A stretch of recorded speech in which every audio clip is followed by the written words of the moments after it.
नमस्कार विद्यार्थी मित्रों 8मुं चेप्टर सजीवों केवी रीते प्रजनन करे छे। आ चेप्टर में आपणे गया लेक्चर ની અંદર કલિકા સર્જનની જે પ્રજનન પદ્ધતિ છે તેના વિશે આપણે ભણ્યા। આની સિવાય વાનસ્પતિક પ્રજનન કોને કહેવાય અને તેના ફાયદાઓ તેના વિશે આપણે ચર્ચા કરી હતી। મિત્રો આજના લેક્ચરમાં આગળનો પ્રશ્ન છે પાનફૂટીના નવા છોડ અલિંગી પ્રજનન પદ્ધતિથી કઈ રીતે ઉત્પન્ન થાય છે તે સમજાવો। કે પાનફૂટીના જે નવા છોડ છે એ અલિંગી પ્રજનન પદ્ધતિની મદદથી કેવી રીતે ઉત્પન્ન થાય છે તેના વિશે આપણે સમજાવવાનું છે। હવે પાનફૂટીના જે પર્ણના ઝાડ પર્ણ હોય છે એ પર્ણની ખાંચમાં જે કિનારીની ખાંચ હોય ત્યાં કલિકાઓ ઉત્પન્ન થાય છે। પર્ણની જે ખાંચ હોય ત્યાં શું ઉત્પન્ન થાય છે મિત્રો? કલિકાઓ ઉત્પન્ન થાય છે। આપણે સૌથી પહેલો પોઈન્ટ લખીએ કે પાનફૂટીના પર્ણની કિનારીની ખાંચમાં કલિકાઓ ઉત્પન્ન થાય છે।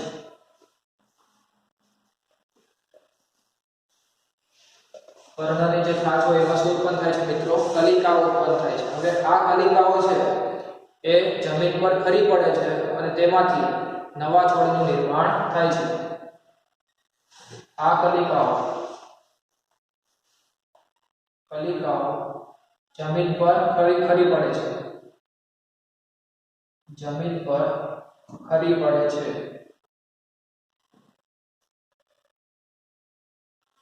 અને અંકુરણ પામી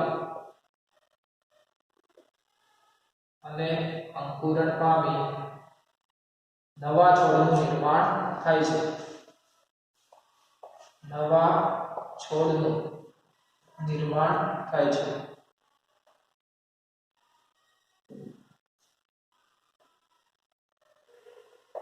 આકૃતિ દોરીએ મિત્રો એટલે વધારે ખબર પડે। ધારો કે કોઈ પાનફૂટીનું એક પર્ણ દોરી આપે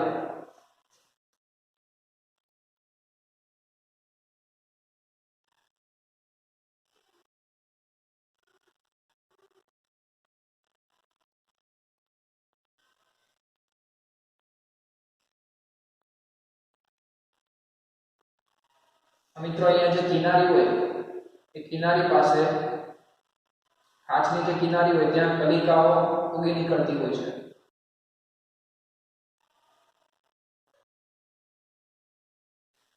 हवे आ जे कलिकाओ छे ए कोई कारणोसर जमीन पर खरी पड़े अने अंकुरण पामीने तेमांथी नवा छोडनुं निर्माण थाय छे। खबर पड़ी गई मित्रों? आ जे कलिकाओ छे जमीन पर खरी पड़े छे अने तेनुं अंकुरण थाय छे अने एमांथी नवा छोडनुं निर्माण थाय छे।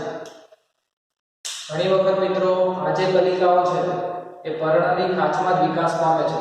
अहींया तेनो विकास थई जाय। पर्णनी जे खांच छे किनारीनी खांच एमां ज विकास थाय छे अने ते विकास पामीने नवो पानफूटीनो છોડ बनावे छे। अहींया जेनो विकास थई जाय अने विकास पामीने ते नवे पानफूटीनो છોડ बनावे छे। ए रीते पण पानफूटीना છોડનું निर्माण थाय छे।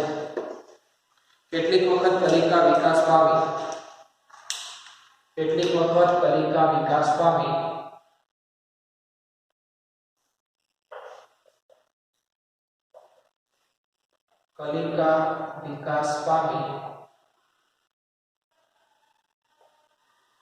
पर्णनी जे किनारानी खांच होय पर्णनी किनारीनी खांचमां नवो છોડ विकास पामे छे।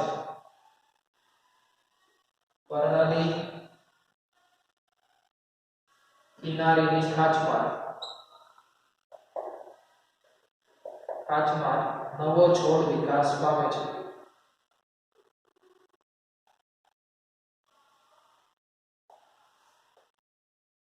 એટલે મિત્રો જે पर्णनी किनारीनी खांच होय ત્યાં જ પાનફૂટીના નવા છોડનું નિર્માણ થાય છે। એટલે પ્રશ્ન હતો કે પાનફૂટીના નવા છોડ અલિંગી પ્રજનન પદ્ધતિથી કઈ રીતે ઉત્પન્ન થાય છે તે સમજાવો। એમાં શું કીધું મિત્રો કે પાનફૂટીના જે पर्णની કિનારીની ખાંચ હોય ત્યાં એ ખાંચમાં શું ઉત્પન્ન થાય છે? पर्णની કિનારીની ખાંચમાં કલિકાઓ ઉત્પન્ન થાય છે। આ જે કલિકાઓ છે એ જમીન પર ખરી પડે છે। જમીન પર ખરી પડે એટલે તેનું અંકુરણ થવાથી એમાંથી નવા છોડ ઉત્પન્ન થાય છે. આની સિવાય ઘણી વખત કલિકા વિકાસ પામીને પર્ણની જે કિનારી હોય કિનારીની કાચમાં નવો છોડ વિકાસ પામે છે. એટલે કેટલીક વખત આવું પણ થતું હોય મિત્રો કે પર્ણની જે કિનારીની કાચ છે એમાં કલિકા વિકાસ પામે છે અને નવો છોડ ઉત્પન્ન થતો હોય છે. હવે પડી મિત્રો તમને આગળનો પ્રશ્ન જોઈએ.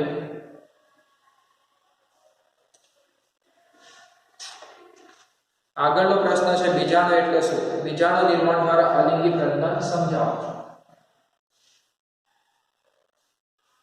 બીજાણુ એટલે શું?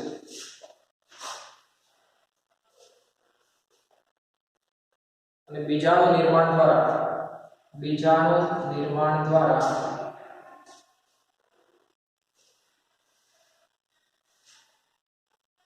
અલિંગી પ્રજનન પદ્ધતિ સમજાવો. અલિંગી પ્રજનન સમજાવો. સૌથી પહેલા તો બીજાણુ કોને કહેવાય એના વિશે આપણે જોઈએ. બીજાણુ એટલે શું? તો વનસ્પતિમાં જાડી રક્ષણાત્મક દિવાલથી આવરી સૂક્ષ્મ ગોળાકાર પ્રજનન સંરચના હોય છે. કે વનસ્પતિમાં જાડી રક્ષણાત્મક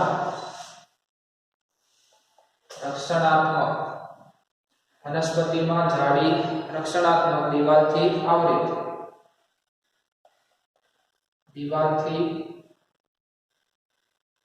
આવરિત સૂક્ષ્મ ગોળાકાર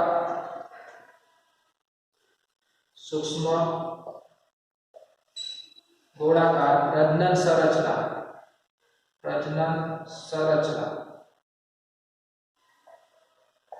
બીજાણુ કહે છે.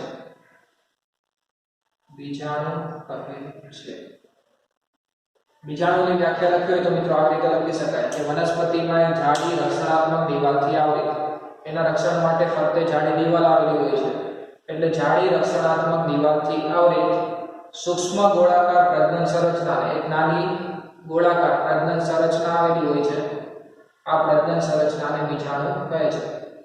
ફરીથી મિત્રો કોને કહેવાય બીજાણુ? તો વનસ્પતિમાં જાડી રક્ષણાત્મક દિવાલ આવરિત સૂક્ષ્મ ગોળાકાર જે પ્રજનન સંરચના આવેલી હોય તે પ્રજનન સંરચનાને બીજાણુ કહે છે.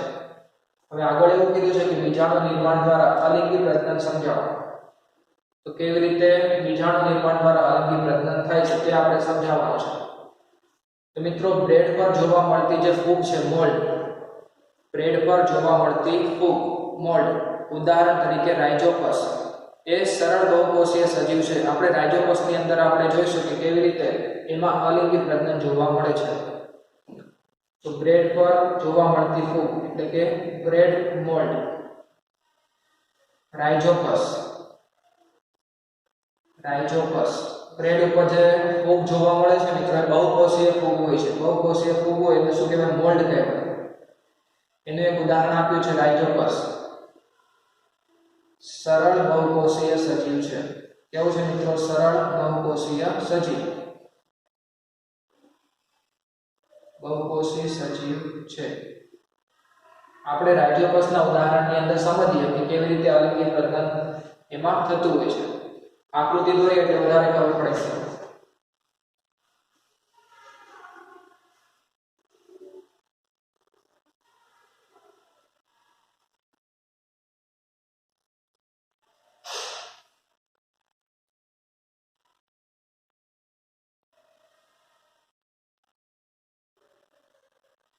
અહીંયા આપણે રાઇઝોપસની આકૃતિ દોરેલી છે મિત્રો.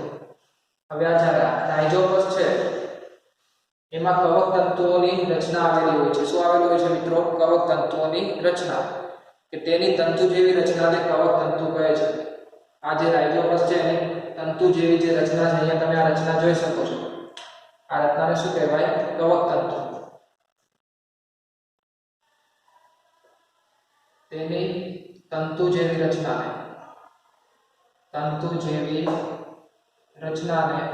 કવક તંતુ કહે છે.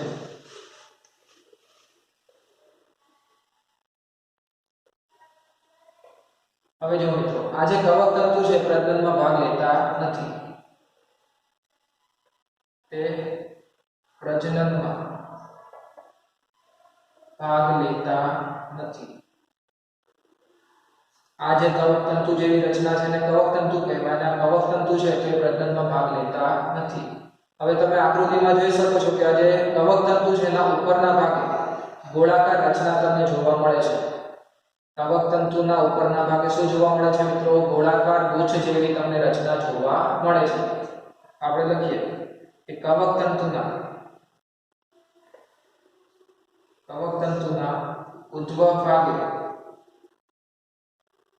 ઉદ્ધવસ્થ ભાગે ગોળાકાર ગુચ્છ જેવી રચના જોવા મળે છે. અહીંયા તમને ગોળાકાર ગુચ્છ જેવી રચના જોવા મળે છે. ગોળાકાર ગુચ્છ જેવી રચના જોવા મળે છે. જે આ ગોળાકાર ગુચ્છ જેવી રચના છે એને બીજાણુધાની કહેવાય. શું કહેવાય મિત્રો? બીજાણુધાની. તેને બીજાણુધાની કહે છે.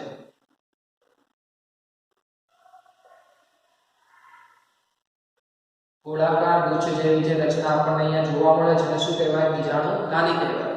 હવે આ જે બીજાણુધાની છે ને મિત્રો એના પર જ બીજાણુ ઉત્પન્ન થાય છે. શું ઉત્પન્ન થાય છે? બીજાણુ ઉત્પન્ન થાય છે. તમે જોઈ શકો છો બીજાણુધાની છે એના પર શું ઉત્પન્ન થાય છે? બીજાણુ ઉત્પન્ન થાય છે.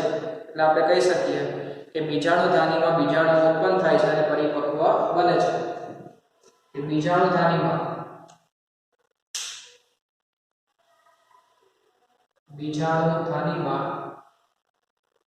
બીજાણુઓ ઉત્પન્ન થાય છે. બીજાણુઓ ઉત્પન્ન થાય છે અને પરિપક્વ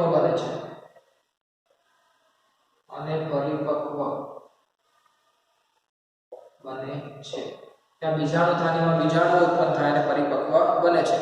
બીજાણુ ફરતે રહેલી જાડી જે રક્ષણાત્મક દીવાલ છે એ પ્રતિકૂળ સંજોગોમાં પ્રતિકૂળ પરિસ્થિતિ હોય તો ત્યારે શું કરે? રક્ષણ કરવાનું કાર્ય કરે છે. કે બીજાણુની ફરતે રહેલી જાડી રક્ષણાત્મક દીવાલ બીજાણુની ફરતે રહેલી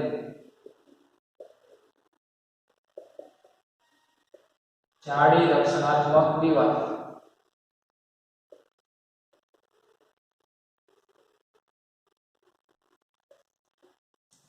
પ્રતિકૂળ પરિસ્થિતિમાં પ્રતિકૂળ સંજોગોમાં પ્રતિકૂળ પરિસ્થિતિમાં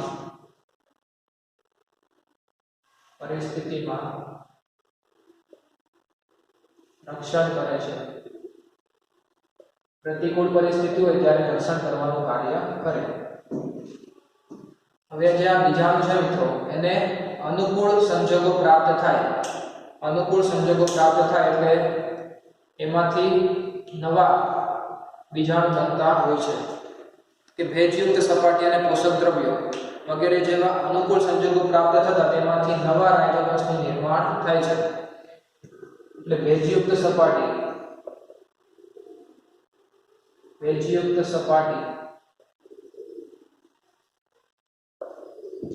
અને પોષક દ્રવ્ય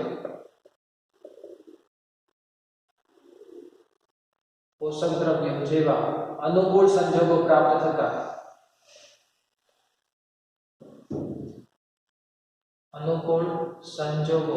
થતા જે બીજાણુ છે એનું શું થાય? અંકુરણ થાય છે. કે બીજાણુ અંકુરણ પામે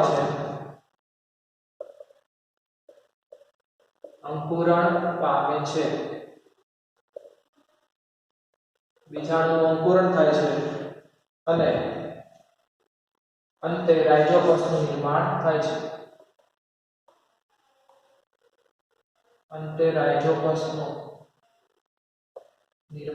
થાય છે.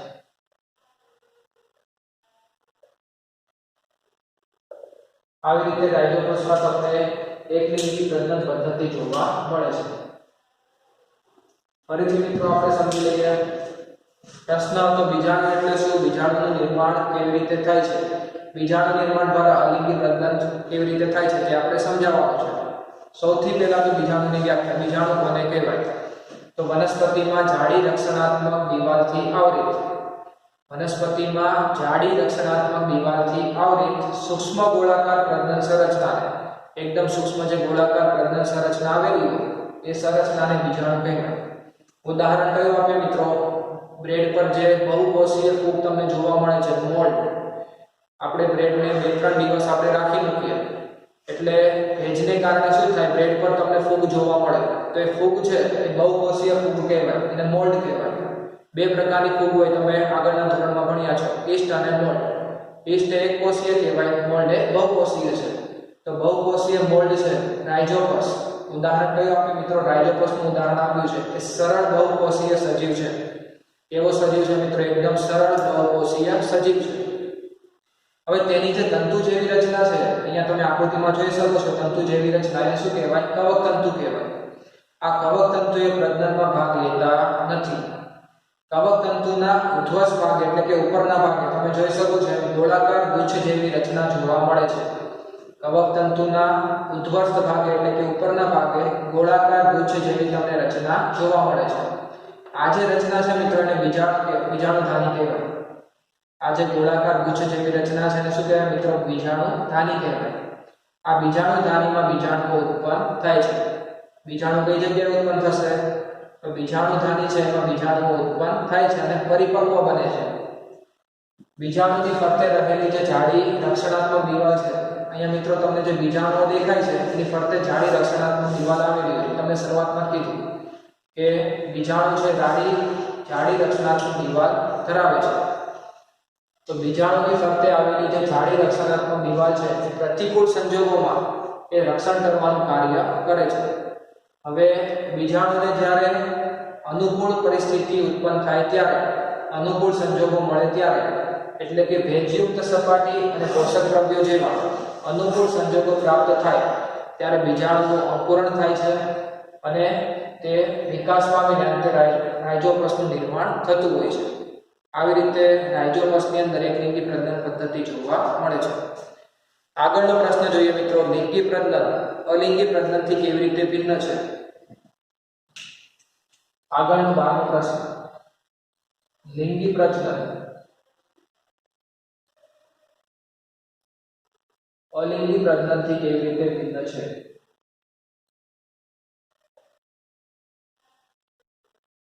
કેવી રીતે ભિન્ન છે?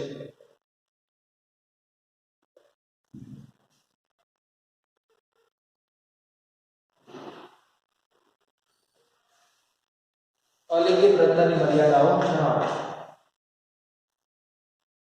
અલિંગી પ્રજનનની મર્યાદાઓ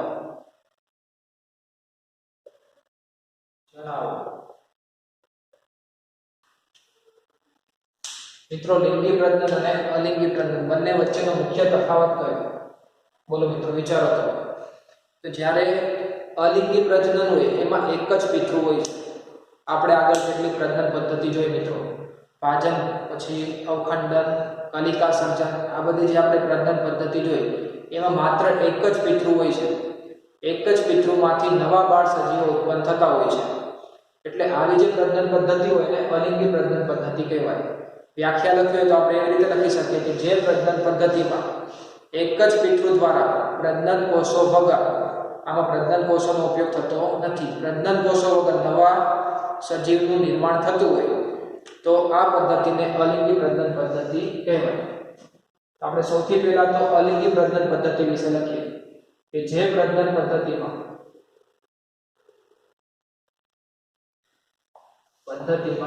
એક જ પિતૃ વડે, એક જ પિતૃ દ્વારા પ્રજનન કોષો વગર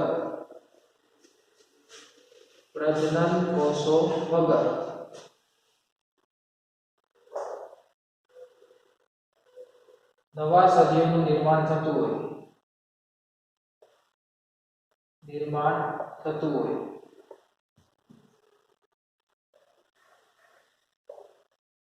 તેને અલિંગી પ્રજનન પદ્ધતિ કહે છે. શું કીધું મિત્રો કે જે પ્રજનન પદ્ધતિમાં માત્ર એક જ પિતૃ દ્વારા નવા સજીવનું નિર્માણ થતું હોય તો એ પ્રજનન પદ્ધતિને અલિંગી પ્રજનન પદ્ધતિ કહેવાય. તો લિંગી પ્રજનન પદ્ધતિ કોને કહેવાય? તો જે પ્રજનન પદ્ધતિમાં નર અને માદા બંને પિતૃઓની જરૂર પડતી હોય, બંને જાતિના પિતૃઓની જરૂર પડે એટલે કે નર અને માદા બંનેની જરૂર પડતી હોય તો એવી પ્રજનન પદ્ધતિને શું કહેવાય મિત્રો? લિંગી પ્રજનન પદ્ધતિ કહે છે. કે જે પ્રજનન પદ્ધતિમાં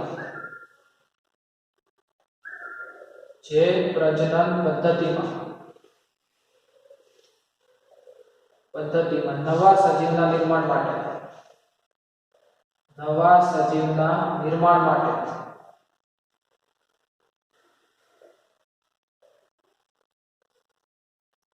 નર અને માદા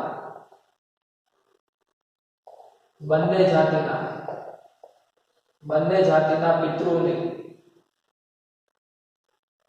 પિતૃની જરૂર હોય તેને લિંગી પ્રજનન પદ્ધતિ કહે છે.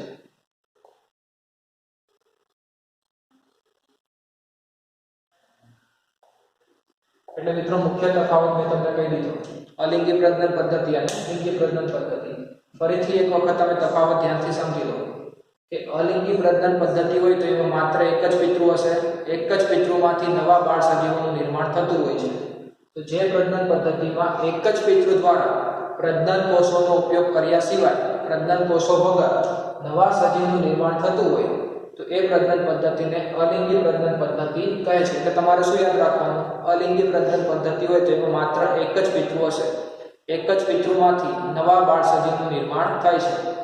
લિંગી પ્રજનન પદ્ધતિ કોને કહેવાય? તો જે પ્રજનન પદ્ધતિમાં નવા સજીવના નિર્માણ માટે નર અને માદા એમ બંને જાતિના પિતૃઓની જરૂર પડતી હોય, કે નર અને માદા બંને પિતૃઓની જરૂર પડે તો તેવી પ્રજનન પદ્ધતિને લિંગી પ્રજનન પદ્ધતિ કહે છે. હવે એવું કીધું છે કે અલિંગી પ્રજનન પદ્ધતિની મર્યાદાઓ જણાવો. અલિંગી પ્રજનન પદ્ધતિની મર્યાદાઓ.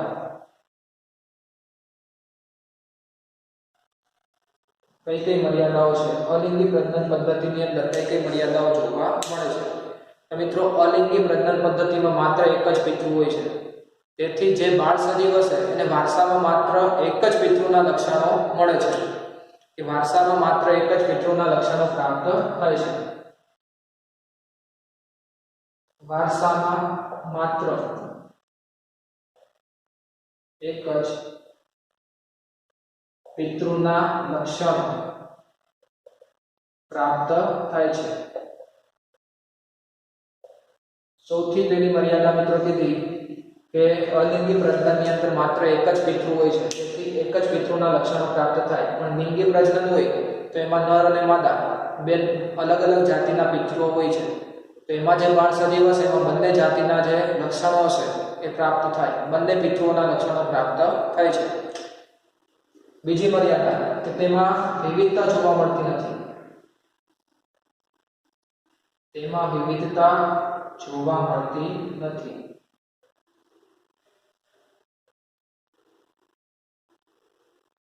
બીજી મર્યાદા મિત્રો કીધી કે અલિંગી પ્રજનનની અંદર જે સજીવો એમાં વધારે વિવિધતા તમને જોવા મળતી નથી. ત્રીજી મર્યાદા કે તેમાં બાળ સજીવોનું જે નિર્માણ થાય ખૂબ જ ઝડપથી અને વધારે સંખ્યામાં નિર્માણ થાય છે. આપણે આગળની જે પદ્ધતિઓ જોઈ, અવખંડન હોય, કલિકા સર્જન હોય, દ્વિભાજન હોય, બહુભાજન હોય, દરેકની અંદર ખૂબ જ વધારે સંખ્યામાં, વધારે ઝડપથી અને વધારે સંખ્યામાં બાળ સજીવોનું નિર્માણ થાય છે, વધારે સંખ્યામાં નિર્માણ થાય છે. એટલે આપણે કહી શકીએ કે તેમાં બાળ સજીવોનું નિર્માણ ખૂબ જ ઝડપથી, બાળ સજીવોનું નિર્માણ ખૂબ જ ઝડપથી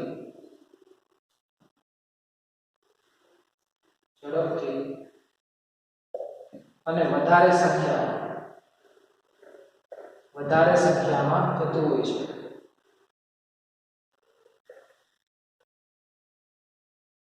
શું કીધું મિત્રો કે તેમાં બાળ સજીવોનું જે નિર્માણ થાય છે ખૂબ જ ઝડપથી થતું હોય અને ખૂબ જ વધારે સંખ્યામાં નિર્માણ થતું હોય છે. આગળની મર્યાદા કે હવે આટલી બધી સંખ્યામાં એનો વધારો થાય છે તો એનું વસ્તી નિયંત્રણ છે એ થઈ શકતું નથી, કે તેમનું વસ્તી નિયંત્રણ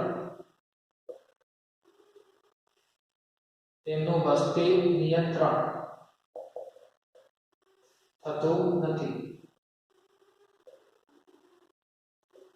મિત્રો કે તેમનું વસ્તી નિયંત્રણ થઈ શકતું નથી. એનું કારણ શું કીધું તમને કે બાળ સજીવોનું જે નિર્માણ થાય છે ખૂબ જ ઝડપથી નિર્માણ થાય અને વધારે સંખ્યામાં નિર્માણ થાય છે, એટલે તેમનું વસ્તી નિયંત્રણ થઈ શકતું નથી. વસ્તી નિયંત્રણ ના થાય તો શું થાય? તેમનું જે વસવાટ સ્થાન હોય એ ખૂબ જ ઝડપથી ભરાઈ જાય છે. તેમનું વસવાટ સ્થાન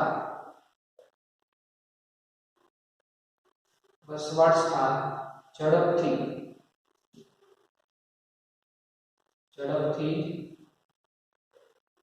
ભરાઈ જાય છે. વસવાટ સ્થાન ખૂબ જ ઝડપથી ભરાઈ જાય. અને છેલ્લી મર્યાદા છે કે સજીવો સરળતાથી અનુકૂલિત થઈ શકતા નથી. આપણે બધા જે સજીવો છે આપણા પર્યાવરણને, નિવસન તંત્રને સરળતાથી અનુકૂલિત થઈ શકીએ, પણ એકલિંગી જે સજીવો છે એ ઝડપથી અનુકૂલિત થઈ શકતા નથી. કે આ જે સજીવો છે સરળતાથી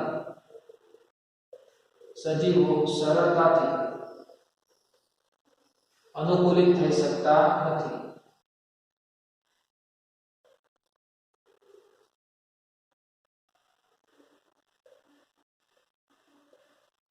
એટલે મિત્રો જે પ્રશ્ન હતો કે લિંગી પ્રજનન અને અલિંગી પ્રજનન બંને એકબીજાથી કેવી રીતે ભિન્ન પડે છે, જુદા પડે છે, અને અલિંગી પ્રજનનની મર્યાદાઓ, તફાવત મેં તમને પહેલા સમજાવી દીધો એ પ્રમાણે.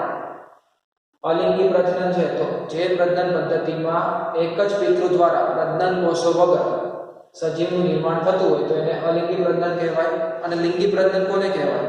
તો જે પ્રજનન પદ્ધતિમાં નવા સજીવના નિર્માણ માટે નર અને માદા બંને પિતૃઓની જરૂર પડતી હોય તો એવા જે પ્રજનન હોય એને લિંગી પ્રજનન કહે છે.